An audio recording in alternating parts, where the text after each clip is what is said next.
Hello বন্ধুরা, আসসালামু আলাইকুম। আপনাদেরকে জিজ্ঞেস করা হয় যদি আপনাদের পছন্দের ফুল কোনটি, তাহলে নিঃসন্দেহে শীর্ষ তালিকায় উঠে আসবে গোলাপ। আজ আমি এমন একটি গোলাপ ফুল রোপণ করব, তার জন্য মাটি নিচ্ছি এবং কম্পোস্ট সার নিচ্ছি। দুইটা মিক্স করে তারপর আমরা এই হাজারি গোলাপটি রোপণ করব। আপনারা দেখতে পাচ্ছেন এই যে কম্পোস্ট সার মিক্স করা হচ্ছে। মিক্স করার পরে আমরা এই হাজারি ফুলটি রোপণ করব। সত্যি অসাধারণ একটি ফুল। এই ফুলটি যদি আমরা রোপণ করি তাহলে 12 মাসে আমরা এইখান থেকে ফুল পাবো এবং কোথাও থেকে ফুল আনতে হবে না।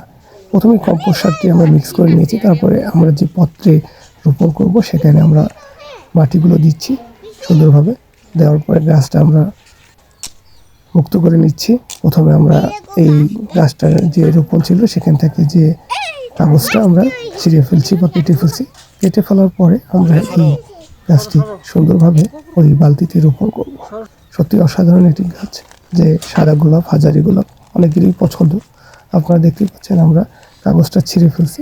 ছিঁড়ে ফেলার পরে গাছটাকে আমরা রোপণ করবো, সুন্দরভাবে বালতিতে দেবো। প্রথমে কিছু মাটি আমরা কিনে নিয়েছি, তারপরে সুন্দর করে গাছটা আমরা রোপণ করলাম। করার পরে এই কম্পোস্ট এবং জৈব সারগুলো সুন্দরভাবে আমরা এখানে দিব, চতুর্পাশে সুন্দরভাবে দিচ্ছি।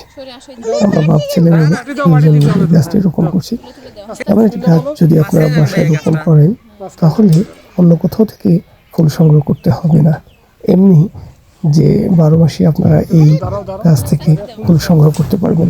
গোলাপ ফুল যেটাকে বলা হয় হাজারি গোলাপ, সবসময় আপনারা এই গাছ থেকে ফুল পেতে পারেন। ফুল ভালোবাসে না এমন মানুষ খুঁজে পাওয়া দুষ্কর। ফুলকে ভালোবাসতে শিখুন এবং আপনাদের বাসায় সুন্দরভাবে এরকম একটি হাজারি গোলাপ লাগিয়ে সারা বছর ফুলের সুবাস নিন। ধন্যবাদ। ওকে।